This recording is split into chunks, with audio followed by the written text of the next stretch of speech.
And Mr. President, thank you for the opportunity for sitting with us and fielding questions. There are quite a lot. It's been about 59 days since you have been in the office of the President. First of all, Commander-in-Chief, President, but you hold another very important job. You're a father of a little one. How have you been able to straddle fatherhood and the demands of the presidency at the same time? Well, it's an interesting question, and it's an interesting question as the opener. Let me say sometimes, and I say it's interesting because sometimes people forget that component of your life. True. But it has been very difficult 59 days in the sense that there is so much to be done in the national interest, and there was so much happening within those 59 days. Sitting in the seat of the presidency, there are things that you can control, there are things that are outside of your control, but you have to address it all. So it has been a new lesson in time management. I've definitely not gotten to spend the type of time I would like to spend, but I think that is understood under the circumstances that we are in. And we have been basically focused on settling the government, ensuring that we move rapidly on some of the low-hanging fruits and bringing relief to people, improving their standing, economic standing, and creating opportunities. Because, with COVID-19, which has compounded the problem, there is a lot of strain, economic and social strain that exists in the society that, if not addressed, can balloon very easily. So we have to work on ensuring there is that balance in pushing programs forward and opening up economic opportunities and job creation and so on. So all of this has affected time management because they're unplanned event. But I would say I've been managing it fairly well, and with good support, good teamwork, we have been able to achieve much in those 50, how many days? 59. 59 if my days. math is correct. All right. We saw the police's statement yesterday saying that the members of the CARICOM Impacts team Yes. are here in Guyana. What are you expecting from this investigation, given that there are already some issues? We don't have a crime scene. The police has its own job cut out, Yeah. even as it arrests several people, and they've not been able to get anywhere. What do you expect now that that team is here? And sir, I've not seen your MOU. Are you planning to make that public? Well, I will not get into the discussion, the investigation itself. I know. But initially there was some constraints in getting quickly to the moving towards detailed investigation in a very quick manner because of the protests and what was taking place on the roads and so on. Notwithstanding that, I made a commitment that all the tools available, all the resources available must be utilized in bringing the perpetrators of these crimes to justice. So this team from the region, they are here to support the Guyana Police Force, technical support, investigative support, evidence gathering support. For a matter of fact, we also have a team that has left us in Lucia with some of the evidence to do more detailed analysis. So that is going on at the same time. Now, for confidentiality reasons, the regional body has asked to have certain things respected from their perspective, and we are sticking to that. There are components of the MOU definitely that can be made public, like what the detailed engagement and so on. And at some time, I'm sure the police in their total report would make all of this available to the public. Is there any cost attached to having them here and anything? Some support costs, yes. There is some support costs attached to having them here, but the cost is a small issue in relation to what we are hoping to achieve, and that is bringing these people to justice. All right, Denis. Mr. President, quickly on the matter of infrastructural development, I know your government has been talking a lot about hotels, and recently you went to visit the new site for the Demerara Harbor Bridge. What are the business models for these projects? Is it build, own, operate? Is it a public-private sector partnership? Well, Especially for the it's a bridge? variety of models we're using to come up with the best suitable model. Now, for example, in my inauguration speech, I spoke about the involvement of the private sector, partnering with the private sector. So you will see, for example, with Gaisuku, we have published an expression of interest for partnership in the various estates. We also, in the Borbis River Bridge ad, there are various models. A bill finance, a design, bill, finance, operate, transfer, design, bill, finance, design and bill alone. So when all of these proposals come, and of course a company can submit more than one option, option 1, option 2, option 3. So it gives you really a wider platform to ensure that you get the best possible option for the Guyanese people. And where will the money be coming from to build a bridge? All of that is in the modeling because, for example, it can come from loan, it can come from the self-financing, that is why it's design, finance, build, operate, transfer. And of course, there are many agencies. Since I came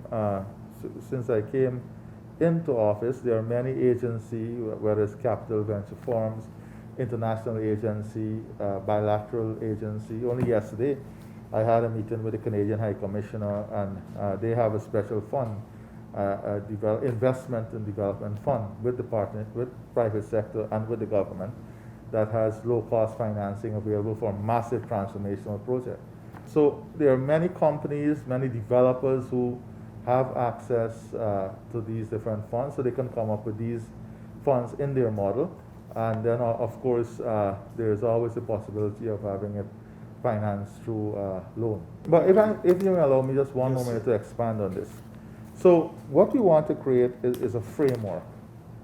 So very early investors, our local private sector, all Guyanese must be aware as to where the country is heading, what are the areas that will be opened up, what are the opportunities that will be created in these areas that will be opened up. Take, for example, Region 3. The population is growing on Region 3. We need to expand housing. We need to open up new areas for our agricultural production, new industrial areas. So one of the things we're looking at is to have a new four-lane highway from the bridge all the way to Porica. That will open up the new lands that is required, create a new area of growth and stimulation of wealth and economy. Then we're looking at the development of the implementation of a Wales Development Authority that would incorporate persons who would have lost their jobs, and also young businesses, new businesses that want to go into a development zone that will have special treatment and special incentives in terms of job creation. Then if you go to Borbis in Region 6, we are looking at opening up new lands there. I think it is the number 52, one of the new farm to market access roads that we're opening up there. Same thing for the Linden-Soestdijk Highway. The new four-lane highway, phase 1, is going from Ogle all the way to Eccles. That will continue in phase 2 and 3 all the way to the Temeri International Airport, opening up new sets of land. That, of course, would give us the opportunity to do a new type of urban planning. So right now we are engaging technicians and international experts on waterfront development, because the waterfront would change. You have to have a waterfront development plan. This new type of urbanization and growth, the new growth areas, the new growth poles, how best we can get the optimum value out of those lands, what type of industries can be created along the new part of the highway. That is another one of the priorities now. So we can get all of these things early into the system, so there's great clarity as to where we are going, what will be done where, how it will be done, what are the opportunities. And then, of course, our human resource plan. We have started to match what the future demand of skills and skill set will be. And you know, we have a campaign promise of 20,000 scholarships. We have started to work with many universities. I know discussions are going on right now with many universities in ensuring that we can fulfill this very early and fulfill it very early to meet the economic, to meet what the economic output would be in terms of matching economic output with skills development and training. If I can follow up on that, where does the free education, free university education falls into? It fits into the whole set, right? So, so over the 5 years, we're going to move into all of these commitment. I don't want to say promises, commitment. But I assure you that we will be fulfilling that too. Like how soon? Like Guyanese want to know how Well, soon. I would not, we are not putting everything in the set, right? Then we have to look at the revenue flows. This is a COVID affected year, right? We have to look at revenue flow. So we may say, we may have a phased implementation starting from faculties, or you may have one implementation. That has to be set out based on when we have, on a thorough analysis, when we finish putting the development projections and so on in the frame. Once we complete that frame, then the timelines will be announced. Does this mean a subvention, a hefty subvention for the university itself? There is different model. To achieve free education may not necessarily mean a heavy subvention. Okay. Globally now, you're moving away from bricks and mortar, and all the international universities are moving away from that. It is first ensuring that we put the technological, create the technological advances and infrastructure that is needed at the university to help to achieve this goal, right? Like for example, many of the mainstream universities have open campuses. Now, look, University of the West Indies have a UE open campus, right? So these are some of the things that has to be done, building that infrastructure also as we move towards implementation. Quickly, Mr. President, with respect to the oil resources, do you plan to front load the oil revenues to fast track Guyana's development? And secondly, can you say whether Guyana's gold declaration is actually a true reflection of the production, because we're hearing of gold being smuggled from Venezuela to Guyana to be sold? And thirdly, why aren't you talking with the opposition in keeping with your pre-swearing promise to speak with the opposition without conditions? No, I never said without conditions. I said I'm open to, let me start from that question, because I never said without conditions. I said I'm open to working with every single Guyanese. Now, if I'm working with you, Denis, you have to be able to accept that I'm the person you want to work with. So there are a number of things going on. If you look at some of the statements that the opposition is making, and then the opposition leader is saying that he doesn't recognize the government. So you can't speak with someone you don't recognize. If you're coming to talk to me and you're telling me you don't recognize me, what are you coming to tell me? That you don't recognize me? So you can't have a serious discussion with me if you don't recognize me, because you're speaking to someone you don't recognize. So you have to get it right. So, and I hope he gets it right very soon.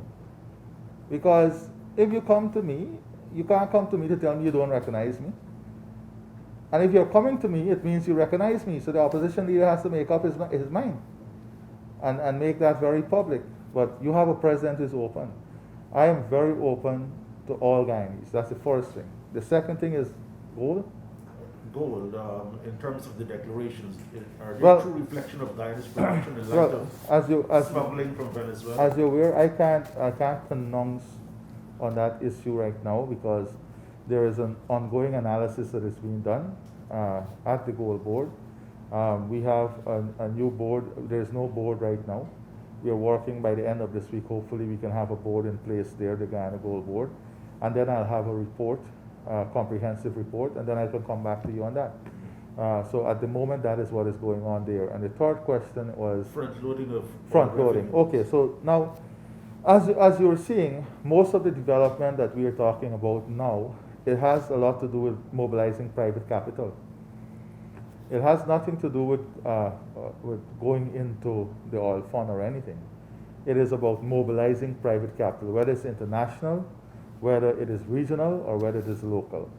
And that is the approach we're taking right now. For example, to achieve the housing program in a time frame, the 5 year, we need to have an investment of about 500 million US dollars to get the houses built, to put in infrastructure, to open up the new land. So one of the models that I've been thinking about, I've been looking at the Trinidad model. I've been looking at many of the developing countries' model, and one of it is to explore maybe the open market, to see what type of resources is out there on the open market and at what rate, what rate, because the cost of capital is very important. And there's a lot of concessional rates out there now because there's some amount of liquidity in the international market. Secondly, we have a very big diaspora. If you look at the model Indians and other countries use in developing a diaspora investment fund, a DIF, it might be able to raise some amount of substantial capital. Now, we have not done the assessment of that market as yet, but that is another area that I'm looking at in terms of the portfolio of option that is available in raising capital to achieve these objectives. So that is another area that can be explored also, that will be explored. That is in the menu of measures that I'm looking at. But what are the pros and cons of front loading? It's your money as well as the country's revenue from oil. I'm not saying there's any pros or cons. I'm saying there are many options. So we can set up the option and then we also have, before we talk about utilizing resources from the oil and gas, we have to talk about setting up the Petroleum Commission. We have to talk about approving and legislating the Sovereign Wealth Fund, right? All of these things has to be done institutionally before we even think about that. But we have to push ahead with the work, so we have to look at every available option on the table. And where are you on the Petroleum Commission? Well, 59 days, we have been going through so much. We have been reviewing the Payara license. It's not like we're 59 days away from the elections 5 years from now. So the Payara license, we've been reviewing that. We have the local content, the committee that we've established to look at local content. Today I'm hoping to have a discussion with the committee to look at gas to shore, and then of course we have to look at the policy framework, policy committee that would look at the policy framework and so on. We have to look at the legislation, and then when we put all of these things together, get the legislation in place, get the fund in place and so on, then we move towards the commission. If I can follow up on two quick things. One, my colleague's question and something you just mentioned. You've been accused of ignoring the advice on the Payara agreement to secure better, you could have secure better. What's that advice? Their advice, the public, not advice given to you as president, but comments made by people like Melinda Jackie. I don't ignore anything. I've not received any advice. I've seen public statements, but have you taken any of those into consideration? I'm reading everything. I'm absorbing everything. We have appointed expert to review. That review is ongoing. There are some concerns that everybody has been talking about in the public. One, environment, the flaring, right? The fine for environment, the cost of flaring, that is the natural gas that is used for flaring, the cost of that, revenue loss from that, the water treatment, the injection of the water treatment. These are the key issues when it comes to Payara. These are the key issues. I have asked that these issues be addressed, and when that report comes, then I will see to what extent they have been addressed. Do you think you would be able to hold the company accountable in that agreement, given the poor negotiation that you have cited in the past? Once they have signed, now remember we have not gone to contract reviews yet. This Payara is totally different from contract review, right? And then we have not even come up with the committee has not come up with a report for local content as yet. All of this is separate and aside issue that we have to pursue. The gas to shore, which is important for us in terms of building out capacity downstream, upstream, and reducing the cost of energy and so on. So all of this still has to take place, but whatever comes out and whatever is agreed on by the parties, they will be held to it. Mr. President, what are your thoughts on ensuring there is greater broad-based national acceptability of a voters list that everyone can say yes. It is really a reflection of what the Voters list. Voters list. Your thoughts on that going into the next election, whether local or national? Well, we are far away, Dennis, but we said, first of all, before you get the a voters list, you have to have a system that the population have trust in. You can't have a system where there's very little trust in that system. And the trust in the secretariat at GCOM has been eroded significantly. So first of all, we have to fix that system there. We have to fix the secretariat there. And as political parties and as a country, we have to fix that. Because anyhow, that is a system that would give you the end product. That is a system that will be in charge of giving you a voters list. That is a system that will be in charge of doing the registration to give you a voters list. So we can't talk about voters list without talking about fixing the system. That is why we said we have to get an international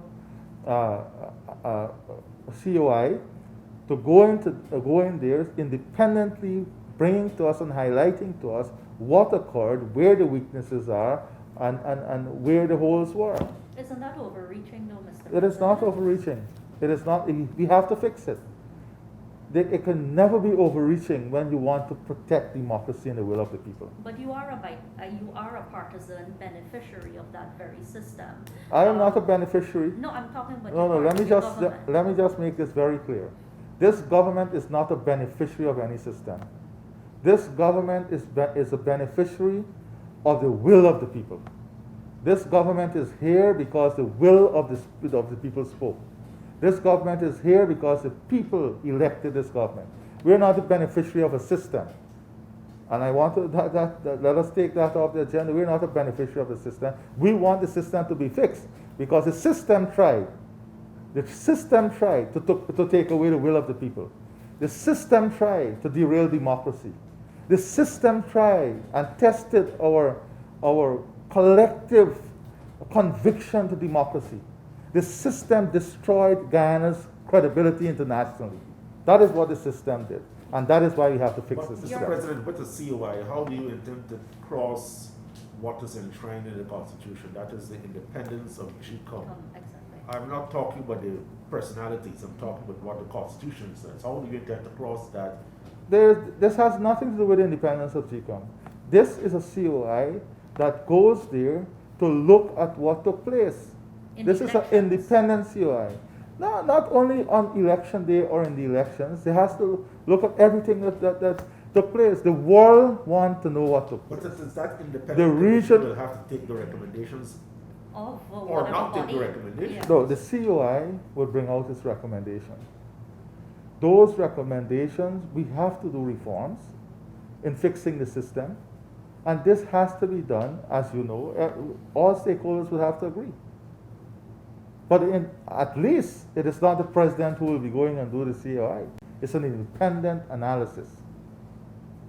So if the system has to be fixed, the system has to be informed as to what the weaknesses are. The system has to be informed as to what contributed to the breaking down of the system. And that is what the COI helps you to do. The proposed commission, your proposed commission, there have been talks about whether or not it is an action aimed at preempting the elections petition. How do you respond to that? And can you tell us, I didn't get that. preempting the elections petition that has been filed, and how soon do you see this commission being in place? Well, the COI has nothing to do with the actions filed. The judiciary will deal with that. That's a separate arm of government.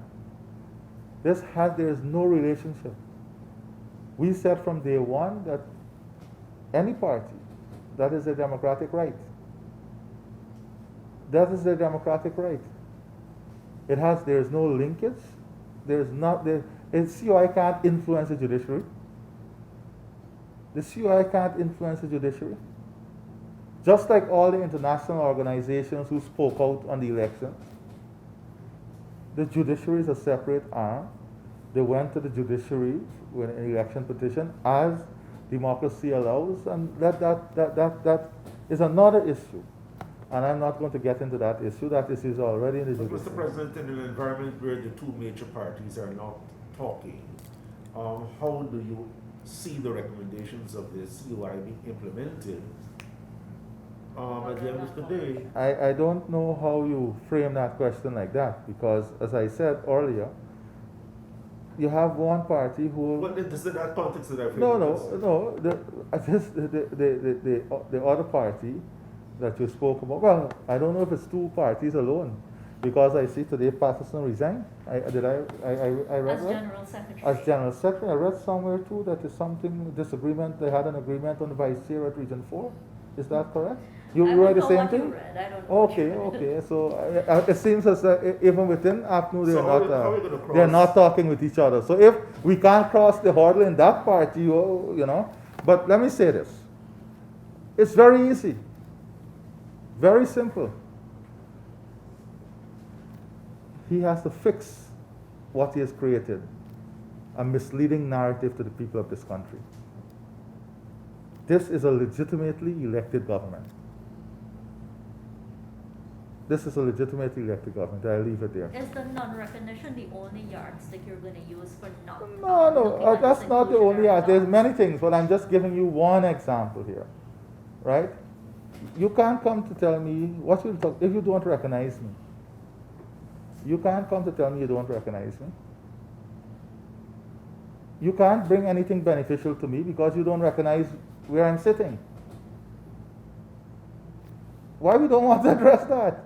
But anyhow, Mr. let's move on. President, I have another assignment, so we Quickly, gotta. Yeah. repeatedly over the years dating back, I think it's about 1992 or so, Mhm. all of the observer missions have made one Several consistent recommendations. recommendation. Among those, campaign Depoliticize. financing. We- Will you be It is in having- our manifesto. How soon? It is in our manifesto. Well, you know, sometimes, Dennis, everything is how soon. We're in 59 days. We have 5 years. We have 5 years. We can't do everything in 59 days. We have 5 years. But I'm saying to you that those commitments in the manifesto will be realized. We are going to ensure that all our commitments in the manifesto are realized. That I can assure you. Do you have a list of prerequisites for meeting with the opposition? If you take non-recognition. No, off the I'm not taking that off the table. I am Is- not. Mr. Harmon must be honest enough to correct the wrongs he would have done in that narrative and go out to the public and say the PPP has been legitimately elected and it is a recognized government of Guyana, and then we talk. My That- final question, Thank is you it very a much. non-recognition that, No, that's not. hold up, there are a number of state boards, I've noticed that particular party has not been nominated to any of the state But boards. how Is co- that non-recognition the How, reason for? how can you leaving sit them off? on a government board when you don't recognize the government? You wouldn't recognize any of the decisions that board make. You know, it's a simple thing. If I don't recognize you as a company, how would I sit on your board of directors? The other parties are involved. The private sector is involved. Civil society is involved. So Harmon, get it right. Thank you very much.